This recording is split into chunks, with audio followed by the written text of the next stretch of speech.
استاذ ماجد في شركه نيو انرجي، نحب نعرف منك يا استاذ ماجد ليه اخترت الشنجان كسياره كهربائيه؟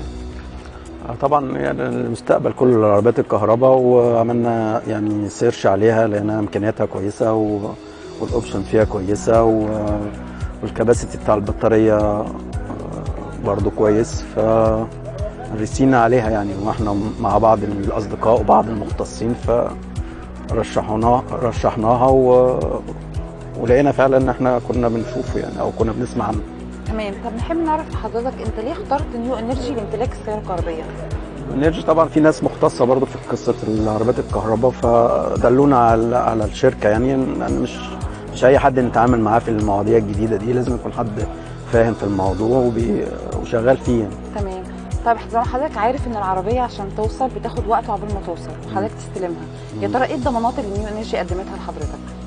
ضمانات مصداقيه يعني، هم في العقد كتب خلال التسليم خلال شهر 11، فعلا وصلت اواخر نوفمبر، بس كانت ظروف الاعياد والاجازات فبنستلمها دلوقتي يعني بعديها بشويه، انما العربيه انتوا اخترتونا ان العربيه موجوده ووصلت وجاهزه للاستلام وكل حاجه يعني مش مشكله. طب يا ترى في تعارض حصل في الاتفاق؟ مفيش اي تعارض حصل وكل خير يعني، كل اللي اتقال تم ومفيش مشكله ان شاء الله يعني. تمام. طب نحب نعرف من حضرتك ان حضرتك النهارده هتستلم عربيه شنجان ايروك، نحب حضرتك توجه رساله لكل حد حابب ان هو يمتلك السياره الكهربائيه. طبعا الموضوع جديد لسه، يعني لازم عايز شويه اختبارات وشويه اختبارات سواقه والعربيه تتساق وشويه وتتجرب والى اخره عشان نقدر ننقل الصوره كامله، ان انا دلوقتي حاجه جديده في السوق فلازم تتجرب يعني. تمام. انما طبعا كمستقبل كله اللي رايح للعربيات الكهرباء يعني المفروض.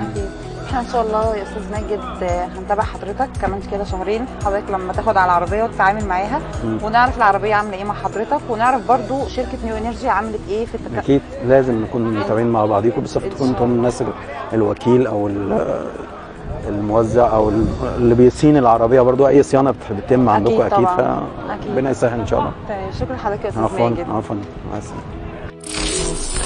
New Energy. Own the future.